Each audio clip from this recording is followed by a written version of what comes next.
right, hello everybody. Happy Sunday evening. I see some people have already left comments before I even started, so welcome.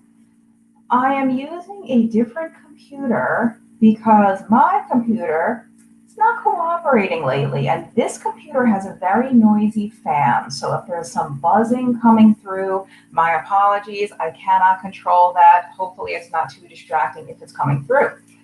Before I start, if you are a religious person and are observing something today, you're probably not watching this broadcast, but in case you are, or you may watch it some other time, happy Passover to everyone out there and happy Palm Sunday. I don't know if that's a thing people wish happy of, Palm Sunday, but we have two special holidays going on today.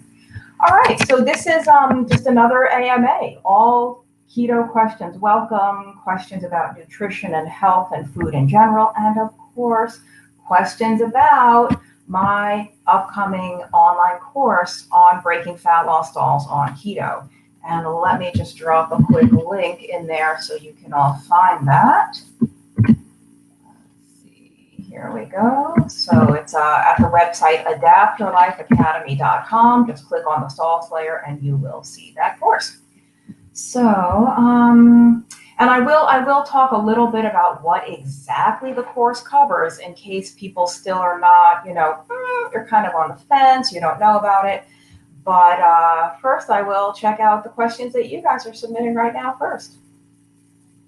Johnny is asking, what's the best thing to take or do to reduce the size of a benign oversized prostate? So, of course, let me emphasize, I am not a physician. I'm not a doctor. This is not medical advice here, but I'm going to drop a link in the comments to a blog post I wrote. It's very long. I'm sort of infamous for encyclopedic length blog posts, but I did a post on the effect of chronically high insulin on men's health. So if you happen to be aware of the condition called polycystic ovarian syndrome, PCOS, that is basically completely driven by chronically high insulin in women. And many scientific papers have been written now about the male hormonal equivalent of PCOS. So in men, when you have chronically high insulin, what is insulin? Besides a hormone that helps to lower blood sugar, it is we can think of it as an anabolic hormone. It helps to promote growth. Some of us know only too well that it helps grow fat tissue, right? It appears, based on my understanding of the medical literature, that insulin also helps enlarge the prostate gland. So there are some supplements, Johnny, that you can take, but the number one thing to do is a low-carb or ketogenic diet.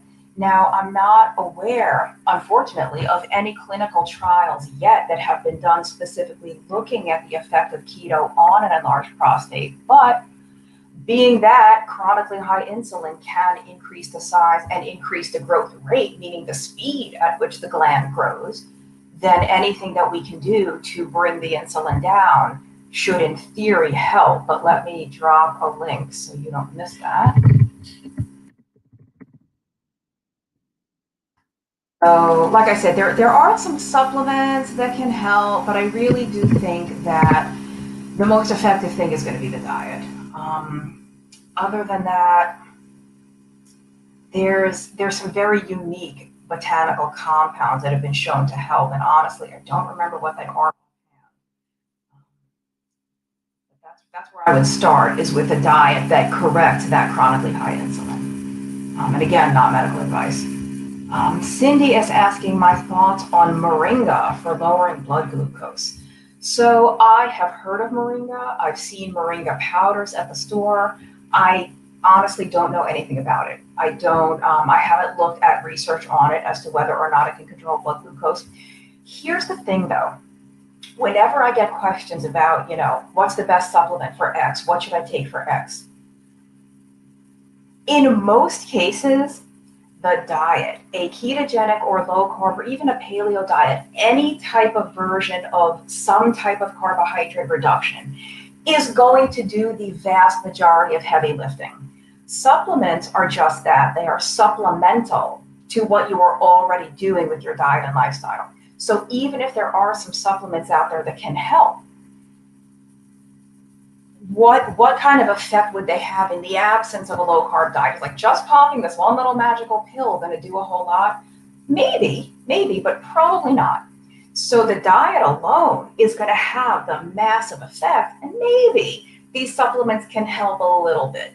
So with regard to moringa, I honestly, because I haven't seen the research, I can't really comment. Maybe it is very powerful. I mean, frankly, I think I have seen the research on berberine. Berberine is very impressive for blood glucose, but if you're doing a low carb or ketogenic diet, you probably don't need the berberine, and you probably don't need the moringa. And the thing is, with certain supplements like that, in most cases, not all, you always have to be careful, but in most cases, the supplements are not going to harm you. They're not going to have a bad effect, but how big of a positive effect will they have? Sometimes that's debatable. So, lots of questions. Oh my gosh, they came in so fast. Now I have to. How much water? Bethany's asking how much water. Assuming you don't have any medical conditions that affect your water balance, I'm going to give you a very, very shocking answer. Drink when you are thirsty. How's that for a knowledge bomb? Drink when you're thirsty. Do not force extra water. This is old thinking. This is an old dietary paradigm where we're going to fill up on water in an effort to control our calories, right?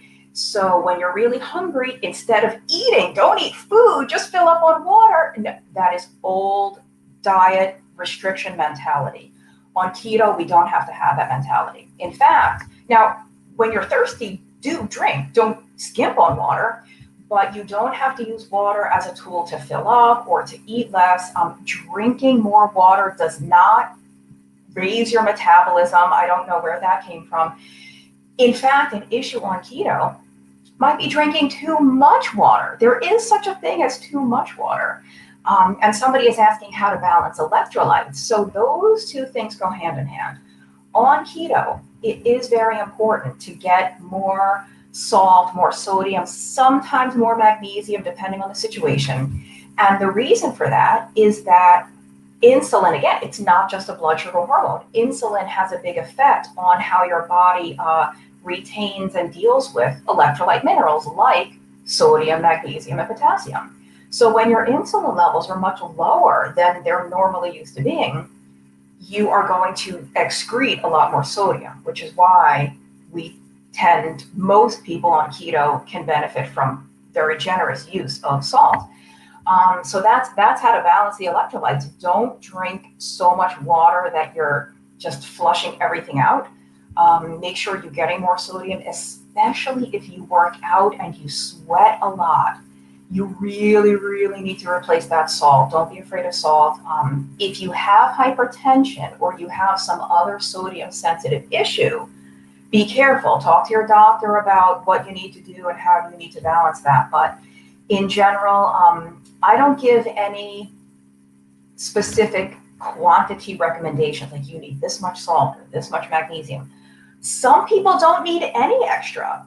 As much as we emphasize that all the time, some people don't take extra salt ever and they feel totally fine. Some people don't ever take extra magnesium and they feel totally fine. It really just depends on how you're feeling and what you're experiencing. If you're having fatigue or headaches or lethargy on keto, that usually is a sign that you need more salt. Leg cramps or muscle cramps usually respond to magnesium. But if you are taking any medication for diabetes or blood pressure, then those can mess with those electrolytes.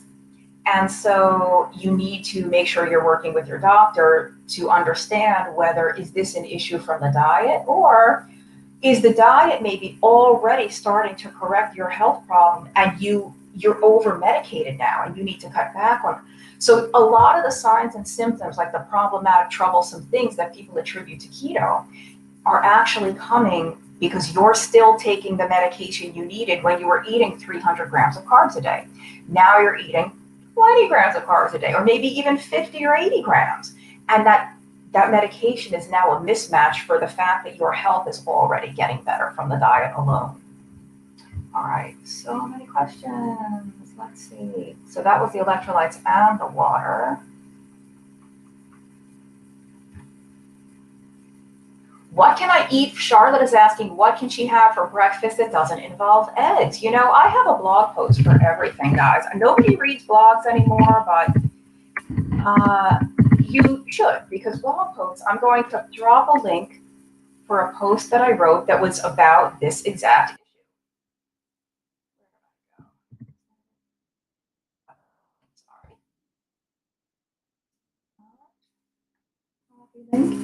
It is answering this exact question, Charlotte. It's breakfast ideas for people who don't like eggs or who are tired of eggs. But the short answer to that question is you can eat anything you like as long as it fits within what you like to eat. Like assuming you're doing a low carb or ketogenic diet, don't limit yourself to breakfast foods. Like we're so used to thinking of bacon and eggs or sausage or ham or even like a keto cereal or like a keto grain-free, they call it oatmeal, like a chia kind of oatmeal. You can have chicken for breakfast. You can have a steak and broccoli for breakfast. Like get out of the mindset that there are breakfast foods.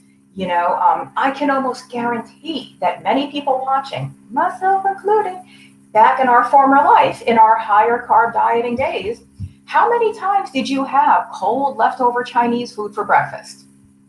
How many times did you go to Denny's or IHOP at midnight and have eggs or pancakes for dinner or a midnight meal? So there's no such thing as breakfast food or dinner food. There's just food. So what can you have besides eggs? Any darn thing you please. A salad, a can of sardines, leftover, sliced deli turkey, anything.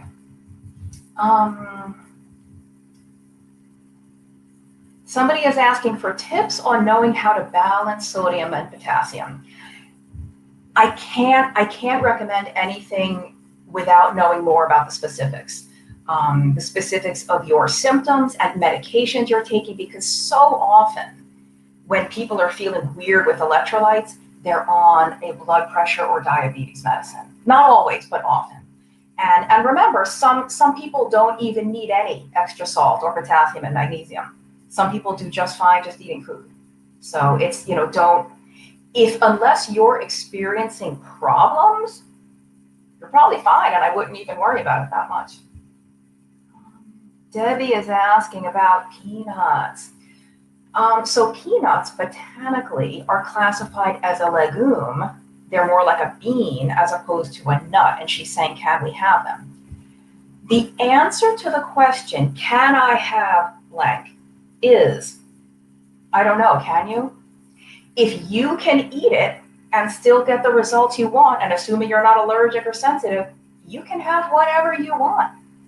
On keto, depending on the version of keto, like in Adapt Your Life, we have a food list that's based on Dr. Westman's famous page 4 diet that is 20 total grams a day or fewer. If you're not following one of those programs, you can have more. So yeah, many people do eat peanuts and do just fine. For most people, the peanuts themselves are not the problem. The problem is that peanuts, like many other nuts and seeds, but especially peanuts, are such a common trigger/binge food. Even plain, unsalted, just regular peanuts, it's really hard for some people to stop. If you're the person that can have 1 ounce and put them away, have them. But that's the more detailed, the answer to the question of can I have blank, insert the food, insert the beverages, I don't know, can you? It really, that's, I don't mean to be sarcastic, but so it's Passover. Keto is not the 10 commandments. There's no keto commandments. There's only what works for you. And maybe having peanuts is totally great for you. I, Amy Berger, speaking personally, cannot have peanuts. I'm not allergic. I'm not sensitive. I just have no off switch whatsoever. Again, unsalted, plain, not even like honey roasted sugary. I can't have peanuts, but you maybe can.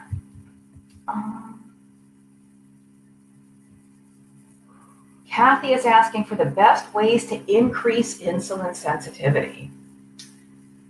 low carb or ketogenic diet, number one way. Take insulin out of the equation. You don't have to be that sensitive to insulin when your insulin's going to be low most of the time, right? So eliminate the need for your insulin to be so high all the time. And the number one way to do that, in my opinion, is a very low carb or ketogenic diet. Building more muscle, increasing your muscle mass will also increase insulin sensitivity, because muscle tissue, very, very underappreciated. Muscle tissue, think of it like an organ, and your muscle organ is the largest repository for glucose, for carbs. So like the more muscle mass you have on your body, the more of a sponge you have to suck up glucose, and the more sensitive to insulin you will be. So as much, believe me, it pains me to say that, because I do not enjoy lifting weights, or just whatever you want to call it, resistance training, even your own body weight. I do not like it, but I do it because I know how critically important it is, not just for insulin sensitivity. Also sleep. So while we're here, let me take a little detour and tell you a little bit about the masterclass I'm involved in. So I put the link earlier, adaptyourlifeacademy.com, and click on the Stall Slayer. And this course is entirely based on the book I wrote called The Stall Slayer, which is about breaking fat loss stalls on keto. And I have an entire module. There's 4 modules of the course that comprise 12 individual lessons. There is an entire module on lifestyle factors that can affect fat burning, fat loss, and insulin sensitivity. And totally apart from your diet, sleep and stress are critical. So if you think your diet is on point, you are doing the perfect keto diet, then look into how chronically stressed you are. You know, on a scale of 1 to 10, if you're a 14, stress can be an issue. Lack of sleep or broken sleep can massively affect your insulin sensitivity. So those are other things to look at. Oh, Lily says she loves the course, highly recommends it. Thank you. So the course is 4 modules, 12 lessons. There's one whole module with 3 individual lessons on the mindset around dealing with fat loss, dealing with stalls, how to not make yourself completely crazy when the scale is like not moving, or it's going up and then it's staying and it's going down and up and down and up and down. There's a whole lesson on why that happens and how to deal with it. There's a whole module, 4 lessons on dietary factors. There's a whole lesson on macros and why carbs, protein, fat, and percentages are really not the key to the keto magic. Like lining up the math is not gonna help this fat magically fall off of you. There's a whole lesson on what to do about carb creep. Like if you think you're on a keto diet, but maybe your carbs are higher than you realize. Same thing with fat. There's a lesson on fat. And the fat lesson includes some stuff on protein and why we really, really do not need to be afraid of protein. I think in my humble opinion, like that's some of the most critical stuff in the course. There's a lesson on alcohol. So that's the dietary factors. There's 2 lessons in the module on medical issues.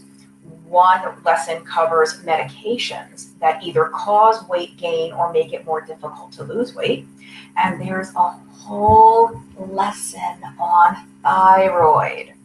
I get thyroid questions all the time. The book has an entire chapter on thyroid. And just before I forget, in the online course, the Stall Slayer Masterclass, part of the resources that we give you to download and keep is this entire book as a PDF. So you will get an entire electronic copy of this book. So if you don't already have one, you get one in the course. And then there's a 4th module with 3 lessons on the lifestyle factors. This is the part of the course that talks about the stress and sleep. There's a module on exercise, and there's one on intermittent fasting. So I left some of the big doozy items for last, the exercise and intermittent fasting. But it covers everything. And Sales close tomorrow, Monday, March 29th at midnight Pacific time. So you still have the whole rest of the night tonight. You have all day and most of tomorrow evening to check this out and decide if you want to do it. So, but act fast because the doors do close at midnight Pacific tomorrow, Monday, March 29th. We will probably be offering this course again later in the year, but it may not be for another several months. So if you're interested now, get in there now. And the doors close, meaning we're not selling the course after tomorrow night at midnight. But once you purchase the course, it's self-paced. So you don't have to like finish the course tomorrow. You get the videos and everything, and you can watch them as quickly or as slowly as you want. And you actually have access to them for, I think, at least 4 months. So you can even watch them over and over many times over the course of those months. All right, commercial break over. Now back to your questions. Insulin sensitivity. Somebody is asking, on a keto or carnivore diet, why would one get more bruises? Also, dark circles under eyes. I have never had dark circles before. I don't know. My own dark circles? Yes, I'm aware I have them. Thank you. No, I don't sleep enough. I am a night owl. I like to stay up way too late, and I think that's what's causing mine. I could be wrong. I don't know. Bruising easily, if you are on a keto diet, especially if you're on a carnivore diet.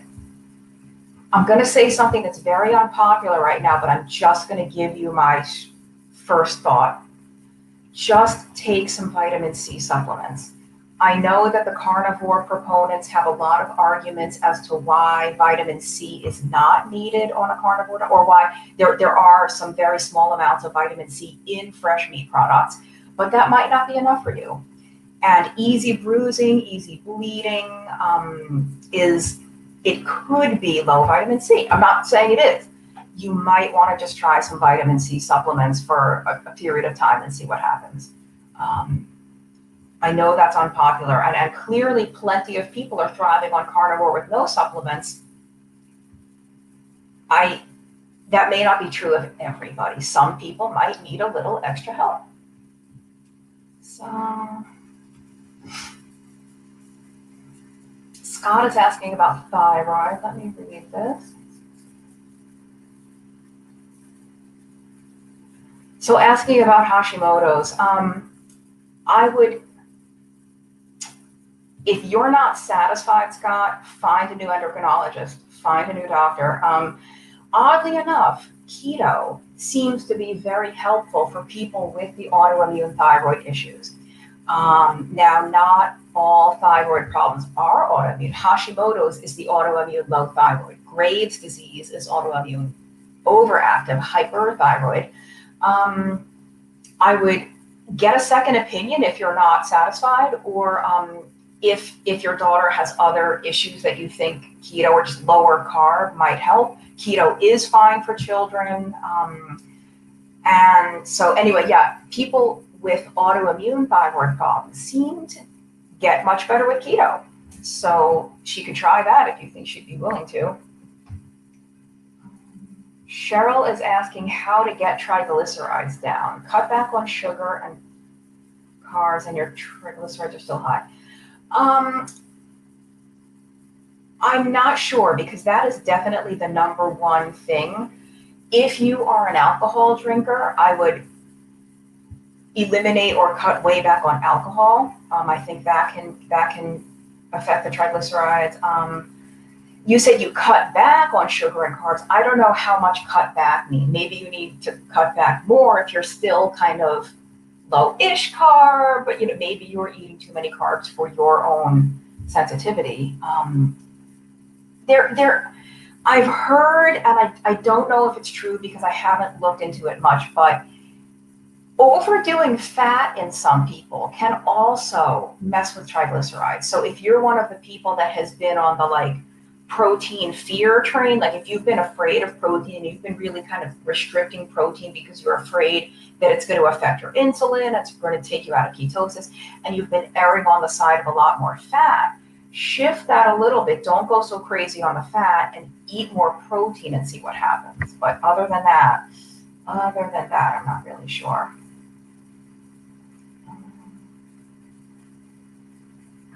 Hayri is asking about PCOS. All labs are within the normal ranges except fasting insulin. Insulin will not budge despite the low carb diet. So you say except fasting insulin. I would want to know what the level is. And do you still have signs and symptoms? So if you're doing a low carb diet, I would have, and again, I'm not a doctor, but what I know as a nutrition professional using a dietary therapy, if you're on a low carb or keto diet, the PCOS should have improved a lot. So if you're not still having PCOS related issues, I honestly wouldn't worry what the insulin is, but if your insulin is still, substantially high and you're still dealing with all the PCOS stuff, then we need to look at an issue. Thyroid would not necessarily increase the insulin because I know a lot of people, myself included, that had a really bad thyroid problem with fasting insulin very, very low. So I don't know that low thyroid would affect the insulin. Yeah, I don't know. And I don't know how long you've been doing the low carb diet. Sometimes it can take time. It doesn't always happen overnight, despite the magical stories that you hear online. So if it's only been like 2 or 3 months, we would hope to see a change within that time. But if it hasn't been quite that long, just give it some more time. What I always say, like almost every video this comes up, I don't really say a lot of smart things myself. I borrow things from people that are smarter than me. And so here's another Dr. Westmanism, although I don't think he made this up either. He got it from someone else. Tincture of time. We always think, okay, I'm trying X and Y and they're not working. What should I do different? What should I do? Very often the answer is you just need to wait. You need to be patient. Like it will work, but maybe it's not going to work in 3 weeks. Maybe it's going to work in 18 months, and not always. Sometimes things should kick in right away, but we can't always compare our results to like the magical, stuff we see. Oh, I went carnivore and I lost 18 pounds in the first week. And that happens, but not to everybody.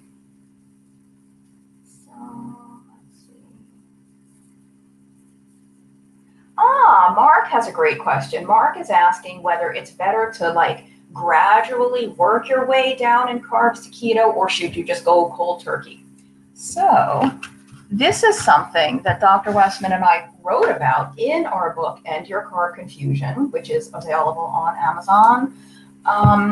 Or if you don't want to use Amazon, I know there are some issues these days, check with your local bookstore. Ask your local independent bookstore to carry this, and you can support them. So there's no right or wrong way to do it. It really depends on what you want to do. My personal opinion is if you are very, very sick or very, very overweight and you would like to get things moving as quickly as possible, go cold turkey. Rip that Band-Aid off, jump into keto. You might deal with that keto flu, that adjustment period for like 2 or 3 days. Then it's going to be clear sailing. Because for many people, you're not going to get the full effect, the full benefit, not just the weight loss, but the absence of the controlled hunger, the absence of the sugar cravings, the mental clarity, the mood boost, the energy, all of this great stuff that tends to happen. Some people won't experience that until they are actually in a ketogenic state, which for most of us means the carbs have to be really, really low. But that's only one way. You can ease into it. And I have actually recommended this for certain clients that were having a lot of trouble sticking with keto. I'm like, okay, nobody says you have to radically overhaul your diet overnight. So one of the things we recommend is, if you want to ease into it, how do you do that? Like, where do you even start? Think of all the carbohydrate things that you eat. What you could do is the first week, no bread. You can still have your potatoes, fruit, rice, pasta, corn, just no bread, and no bread products. So like rolls, bagels, pita, naan, any kind of bread product. Okay, then the second week or maybe even 2 weeks later, now no fruit. No bread, no fruit. You're still having potatoes, rice, pasta, cereal. You're just no fruit, no bread. Each week or every 2 weeks even, you pull something else out. And so eventually you end up on a ketogenic diet. You just got there much more gradually. And many people will experience some of the benefits of carbohydrate restriction even when they're not super strict keto, just by sort of starting to cut back. I mean, how many of us know somebody, typically a man, who all he has to do is stop drinking beer and he loses 15 pounds? He's not on a ketogenic diet. He just cut out the beer. So like not you don't always need a super strict keto diet to get some of the results that you want. I actually recommend the gradual approach for people that have gout, because keto or low carb typically very, very much reduces gout flares, and in some cases just makes them go away entirely. But if you have gout and you go keto like cold turkey, you just jump right in, you will, I won't say probably, you may have some gout flares in those initial periods of time, because when your body is all of a sudden producing a lot of ketones, the ketones compete for excretion with the compound called uric acid, which is what causes gout.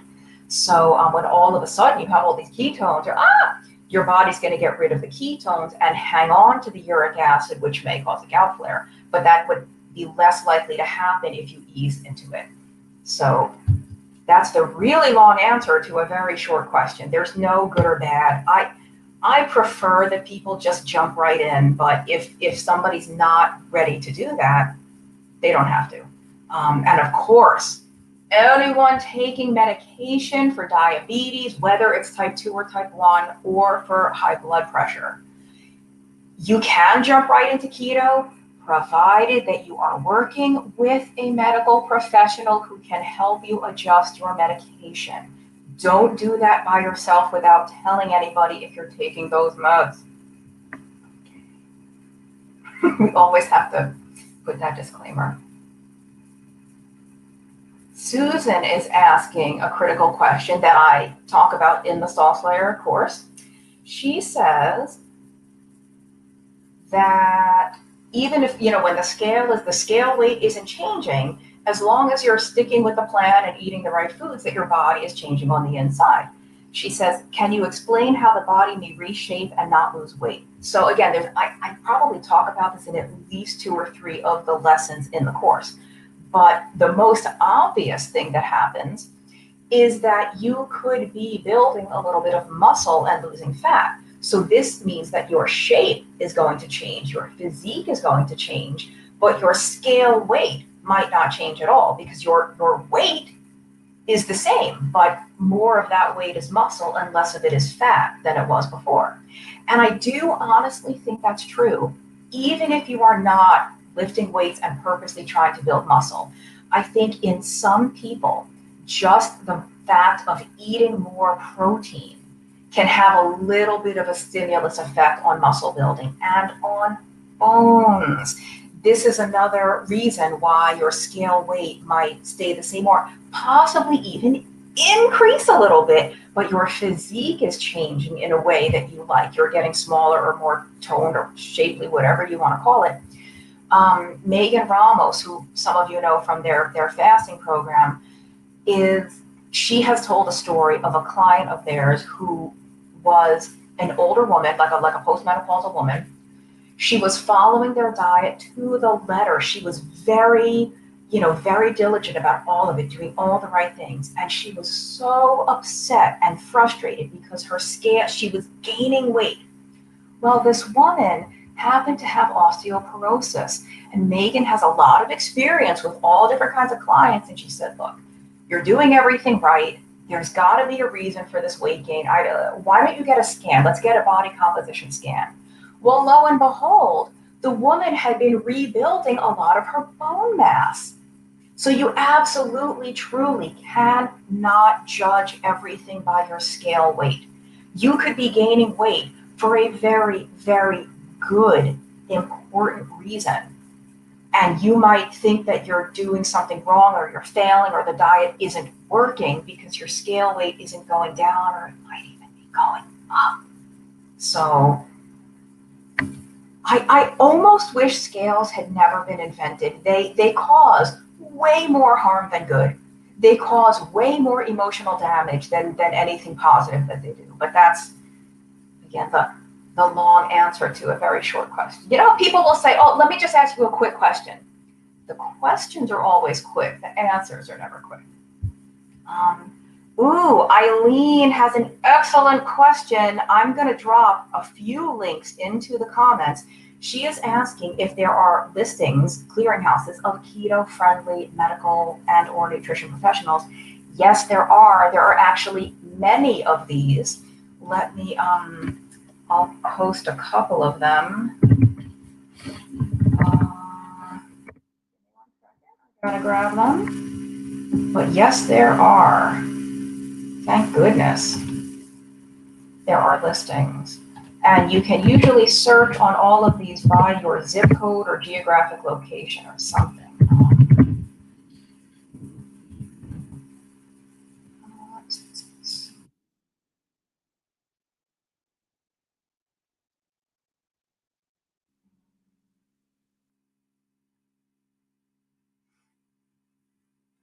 One more. Free right here. So yeah, there are. If you can't find anybody, or if you don't want to search, feel free to contact me. You can go to stallslayer.com and there's a contact me form, so you can send me an email or tell me where you live. I might know of somebody personally that I can recommend for you, just depending on where you live. But I hope those links are helpful.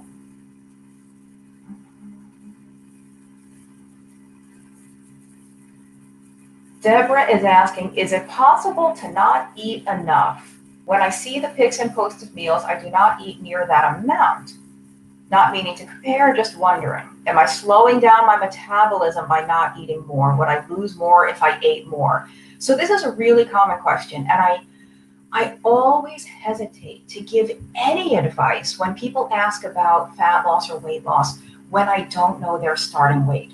Because again, I address this in the book. It's addressed in the Stall Slayer course that anyone who's looking to lose fat on a keto diet, the first question to ask yourself is, should I be trying to lose fat? Or do I have a lot of excess fat to lose? Or am I actually already at a perfectly healthy, perfectly normal body fat percentage or physique or whatever?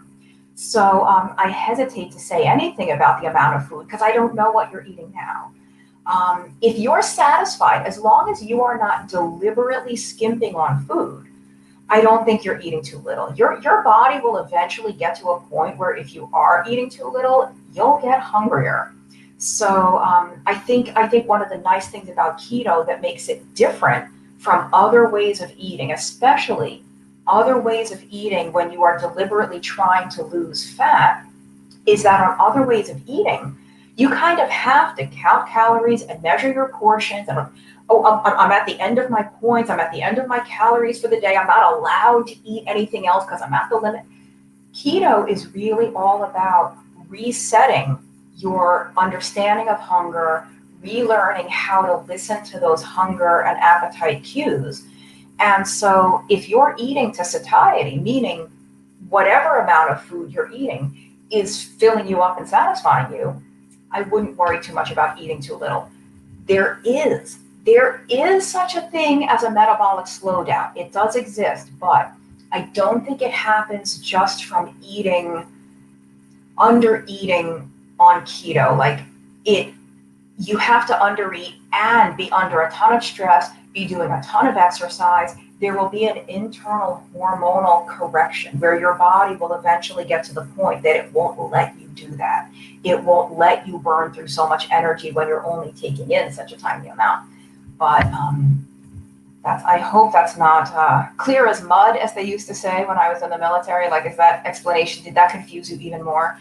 Again, if you're not deliberately limiting, then, and part of the reason Many people on keto, not everybody, but many people find that they're not as hungry. So you don't need as much food. Why?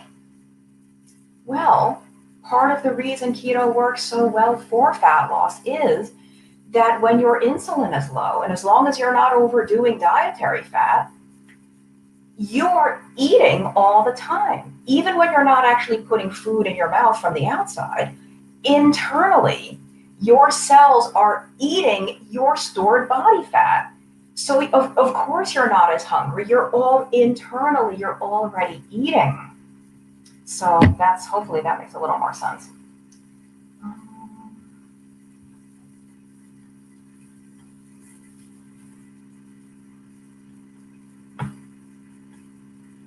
Oh my gosh, Cindy is here. Everybody, Nurse Cindy, keto celebrity. Thank you, Cindy. Good to see you. Wow, what a treat. Who else is? Oh my, there's so many questions. I don't know if I'm going to get to them all. I'll have to.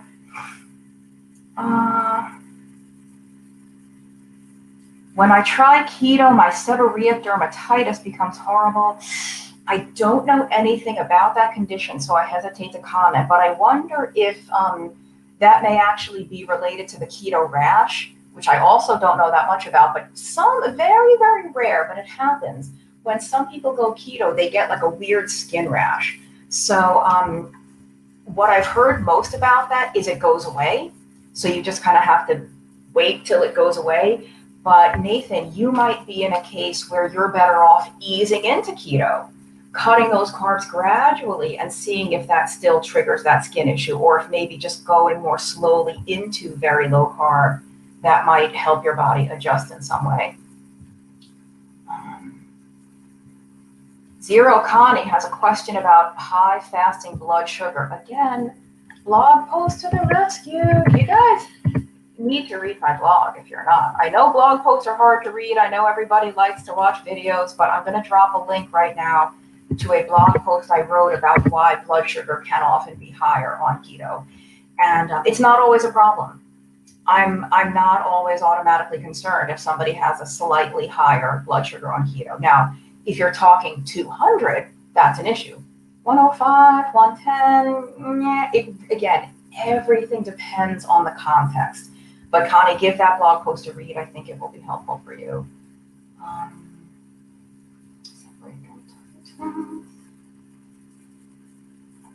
How many fruits and vegetables should you eat each day? As little or as many as you want. There is no should. The S word, cancel it out. Like there's no should. If you are following the Adapt Your Life keto food list or Dr. Westman's page 4, 20 total grams or fewer, there is no fruit. There is zero fruit. If you're not doing that, if you're following some other version of low carb or keto, you can have as much as you want as long as you're happy with the results you're getting. But again, on the Adapt Keto food list, the vegetables are limited to it's 2 cups worth, or approximately the size of your fist, 2 cups of salad greens and leafy greens, and 1 cup of non-starchy vegetables a day. And the reason we give those approximate sort of eyeball amounts is because that will sort of get you to the 20 total grams a day or fewer without having to weigh and measure precisely. You can kind of eyeball that. But again, it all depends on your individual body and your sensitivity and what you're doing, because some people need to be under 20 grams a day for keto. Some people can have 40, 50, 60 grams and be in ketosis. I'm not going to answer your other question. Am I ticklish? Yes. Where? You have to pay a lot of money to find that out. No, just kidding.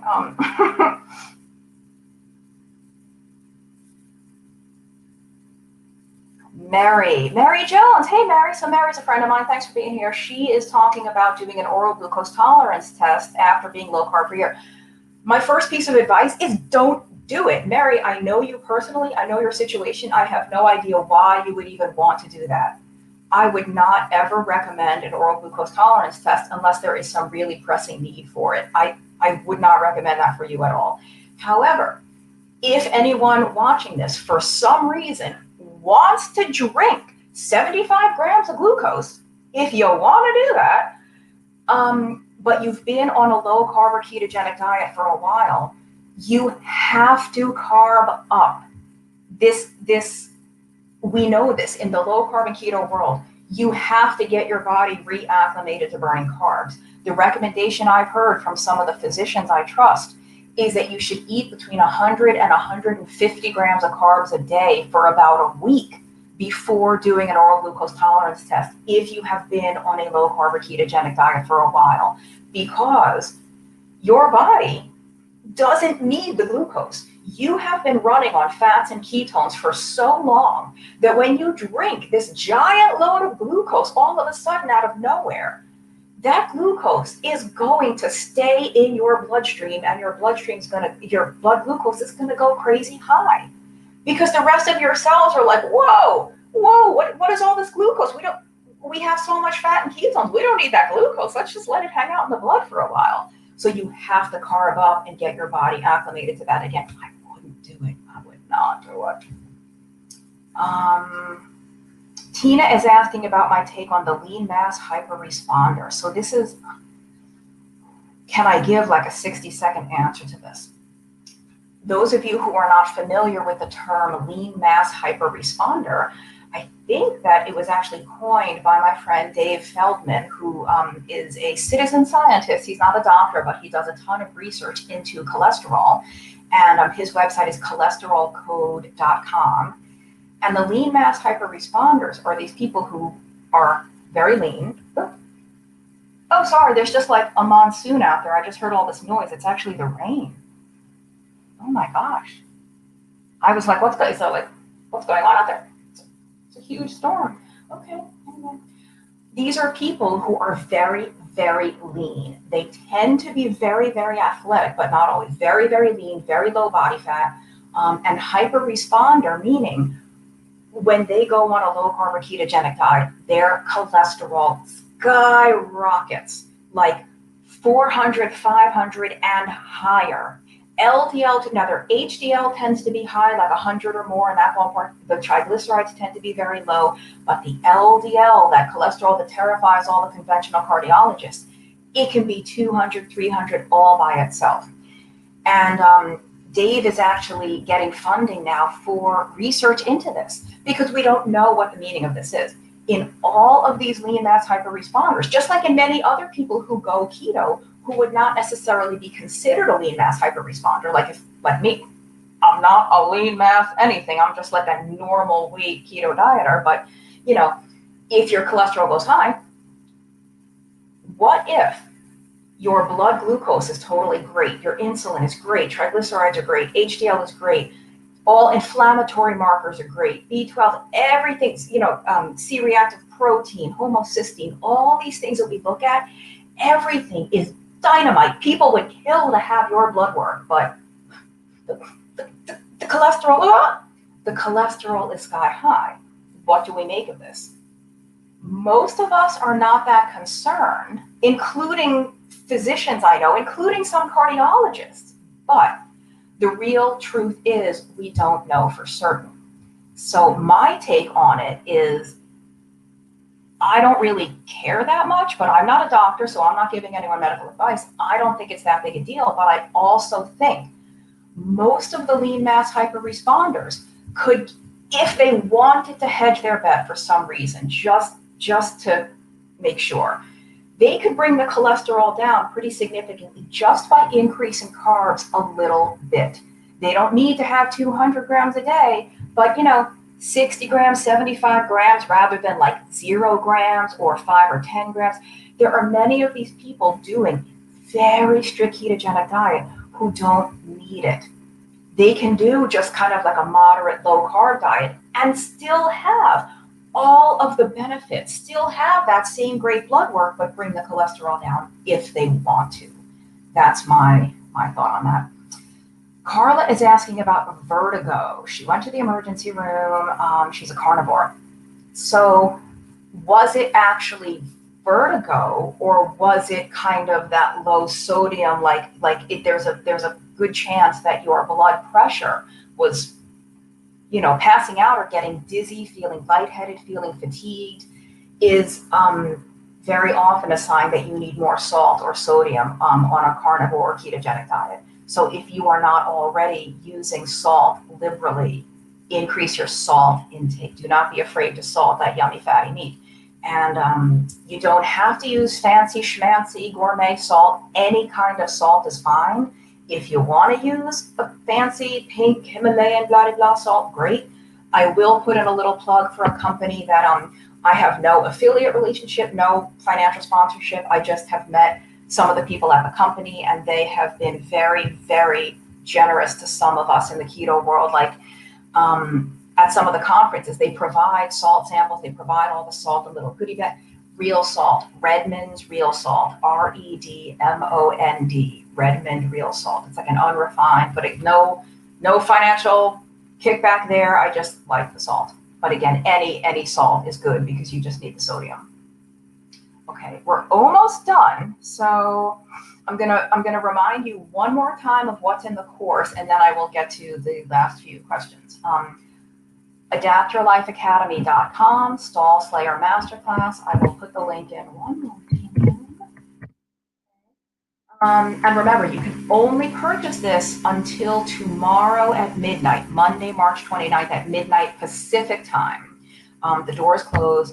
But again, once you get the course, you can go through it at your own pace.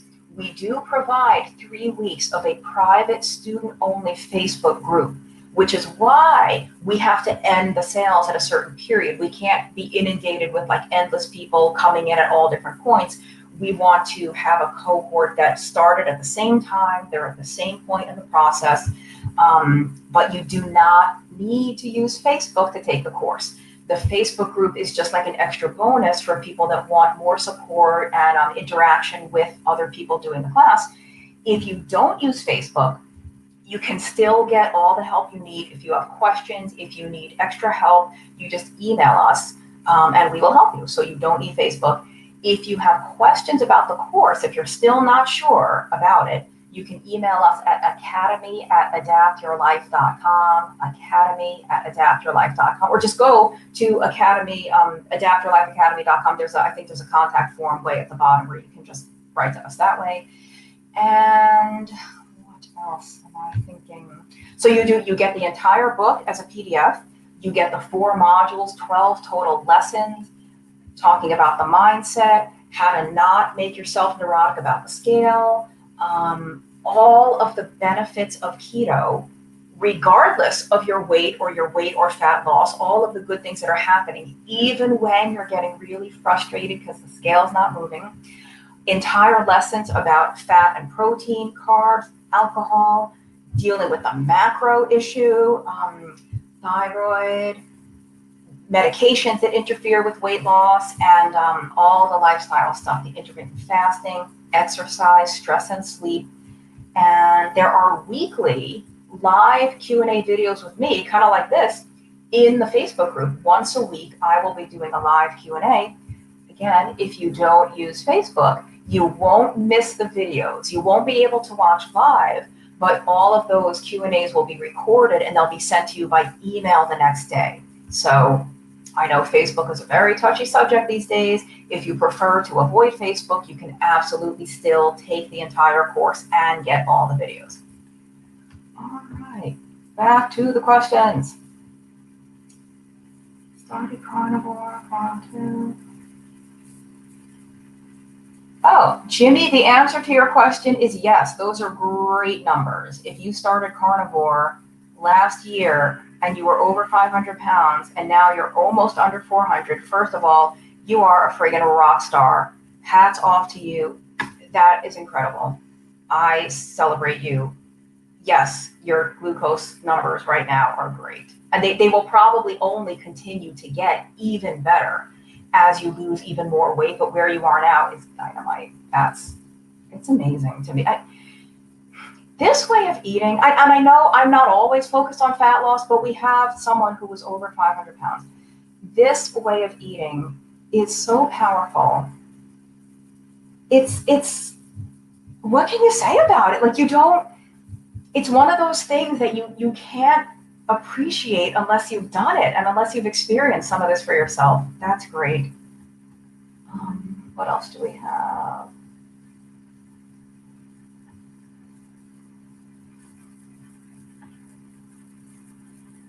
Himalayan salt is the best. I don't think Himalayan salt does contain iodine. It doesn't. It will be on process, but unless they're putting iodine in it, it won't contain iodine.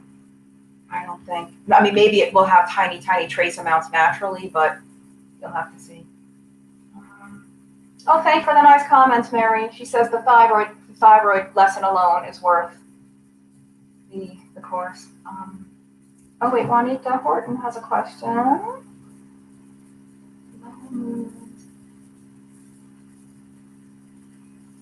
Oh, okay. So Juanita is asking, she's experiencing low moods after starting prescription strength low carb. So prescription strength keto is what Dr. Westman calls his 20 total grams a day or fewer. And something I forgot to mention, in the Stall Slayer Masterclass, you will actually get our Adapt keto food list. So the list that I said with the 2 fists of vegetables and the, if you don't know what I'm talking about, or you would like to know, you get that as a PDF that you can download and keep forever in the Stall Slayer Masterclass.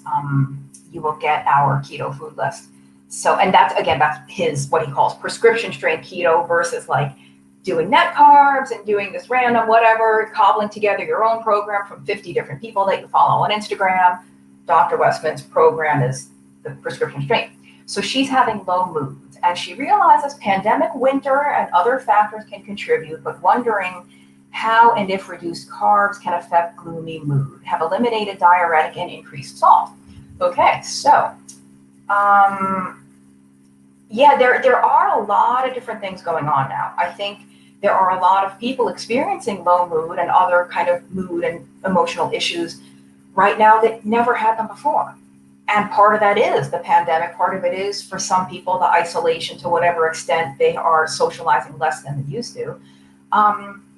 There's a lot of debate and controversy over the influence of low carb and keto on mood, because certainly many, many people feel better on low carb. Like people that have really bad depression or anxiety, they can feel better. There are some people who don't. There are some people who can go the opposite way.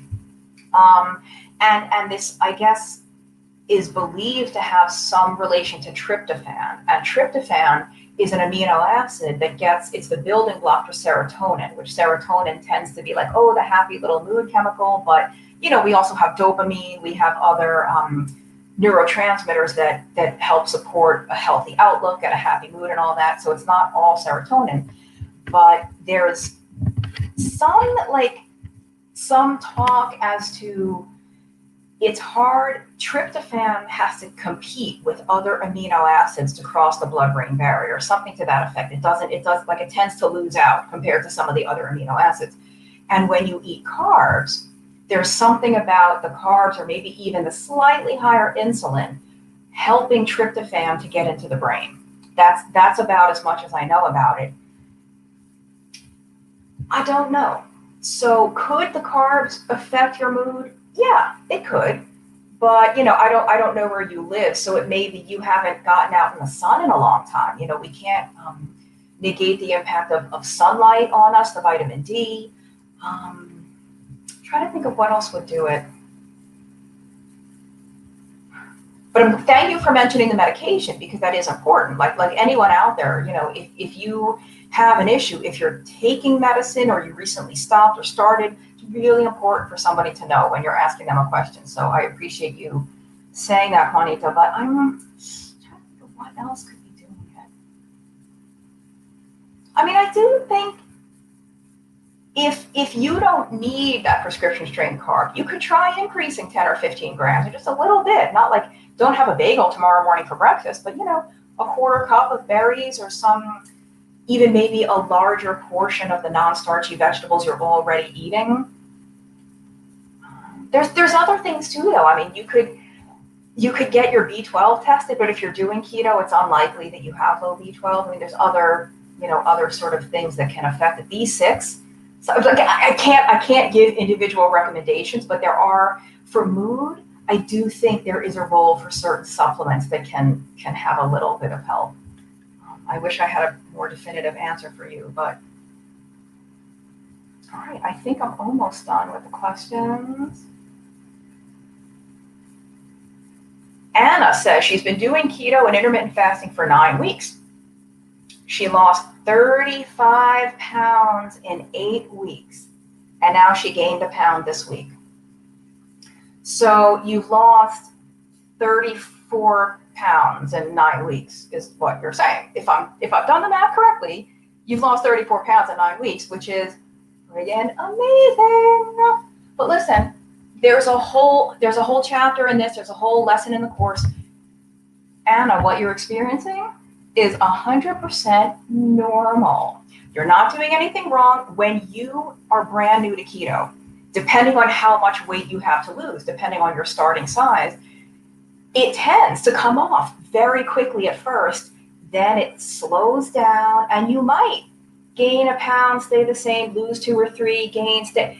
Weight loss is bumpy. You're not going to lose every day, every week, every month, like in a steady magical line straight down to your goal weight. I wish that was the case. It's not. So be prepared. Be prepared for it to be bumpy. There's an entire lesson on that in the course. So don't freak out. You don't have to change what you're doing. What you are experiencing is completely normal. It's exactly what we expect.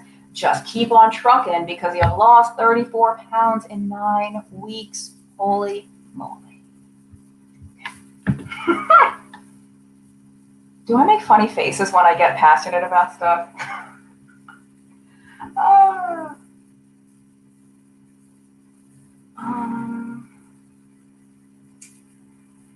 Colin says, can you cure low thyroid with diet only, no medication? Yes, depending on why you have a thyroid issue. Like, for example, if you've had your thyroid gland removed or irradiated, no, you cannot correct that with diet. Your thyroid gland is gone, or it's still in there, but it's not doing anything. You need thyroid hormone replacement.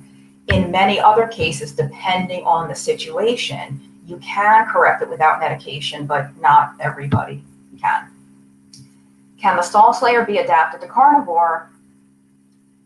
Yes, but I'm going to assume that if you're doing a carnivore diet, excess carbs are not your problem. Excess fat might still be the problem, but I would assume if you're doing a carnivore diet, you're long past being afraid of protein. And so you still could learn something, though. Remember, there's the thyroid chapter and lesson in the course. There's stress and sleep, intermittent fasting, exercise, and the whole module on the mindset, on the how to not be crazy about all this stuff. So yeah, I think even if you are not trying, even if you have no fat to lose or you're not stuck in a fat loss stall, this course still has a lot of helpful information, if I do say so myself. Okay, I am going to end soon because we're over an hour. Let's see.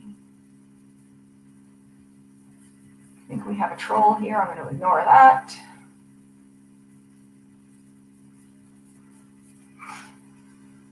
And Anna, who lost 34 pounds, is also off insulin. Anna, you are a rock star. Keep doing what you're doing because, like, insert head exploding emoji. Like, oh my God, you are doing everything right. Like, just keep doing it. Marie is asking about the xantholasma. I think I'm saying that right. Since starting keto, there is xantholasma the fatty sort of cholesterol deposits that come out around the eye? I think that's what that is, right? If it is, I'm gonna not comment because I just don't know enough about it. There are some you might be one of those hyper responders. There are some people with these crazy high. There's so much cholesterol that it actually starts to come out of the skin. And it can be those xantholasmas. I think that's what that is. I might be thinking of the wrong condition. But if that's the case, you might want to eat a little bit more carbs. Still doing a low carb diet, but maybe not super strict keto. But I don't know. Okay, couple more, then I'm gonna stop. Yes, Nathan. I'm just gonna read Nathan's comment because Nathan says, I've been keto since November 2019. I've lost 115 pounds. Nathan is dynamite. I'm about 20 pounds away from my goal weight. I've had stalls and slowdowns. Patience is the key. Right. So when we gain weight, we don't just gain 20 pounds in a month of out of nowhere. We don't lose it like that either. Now, sometimes you do, but the reason we don't notice the weight gain happening very quick, you gain 6 ounces, you stay the same for a week, you gain a pound, you stay the same for 6 months, you gain a pound. The reason we don't notice the bumpiness on the way up is because we're not getting on the scale every day. When you're in the process of trying to go down and you get on that scale every day, you see the bumpiness. If you didn't weigh yourself, if you weighed yourself once a month, maybe you would see it more like a very nice downward pattern because you wouldn't be seeing those day-to-day blips. Patience is key. Thank you, Nathan. Gal Pal says, would getting a DEXA scan help to figure out your eating lifestyle to be at optimal health? I don't think that that's necessary at all. If you're curious and you want to know your body fat percentage and you want to know your bone density to some extent, get a DEXA. But would I use a DEXA to determine how I should eat? I personally would not.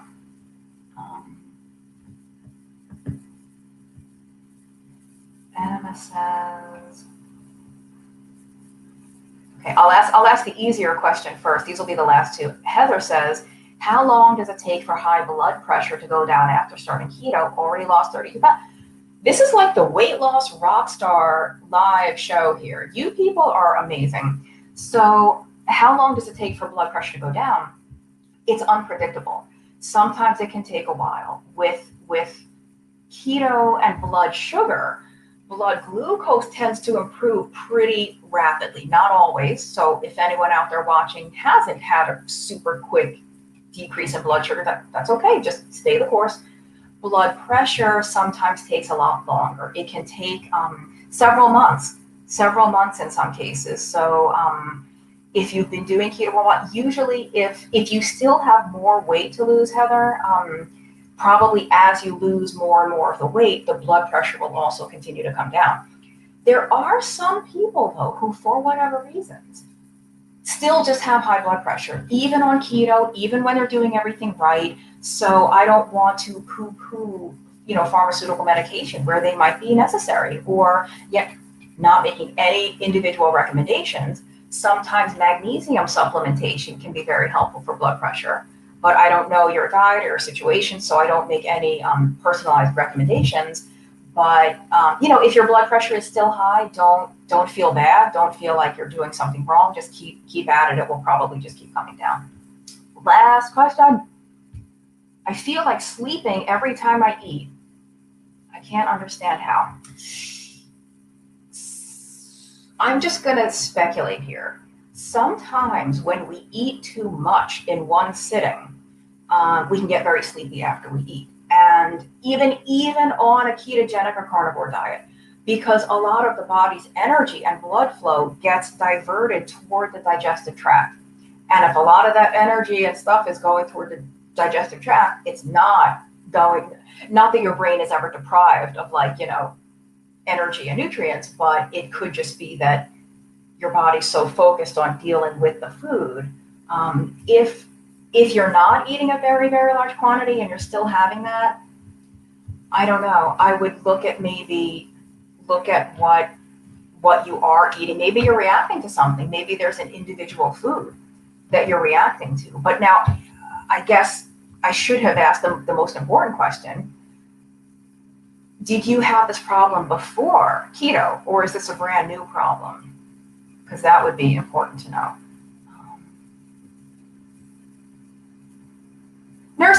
Nurse Cindy with the knowledge bombs. Thank you. She says her longest stall was 18 months. That hit at 75 pounds. I guess I'm assuming 75 pounds lost. Never gave up, tweaked things here and there. Now she's down 94 pounds. Sometimes the body just is stubborn. And you can always tweak and change, but if it's only like what is a stall? This is something else that I talk about in one of the lessons in the masterclass. 2 or 3 days of no weight loss is not a stall. I know it's frustrating, but that's not a stall. Even 2 weeks, 2 or 3 weeks without weight loss is not really a stall. I measure stalls like in months. You always have to be check your measurements, try on a piece of clothing that was tight, see if it fits any better.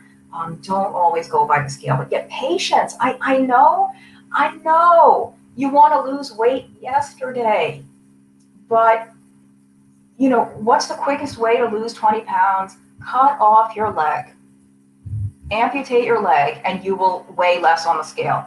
I don't think that's what any of us, that would not be the preferred method.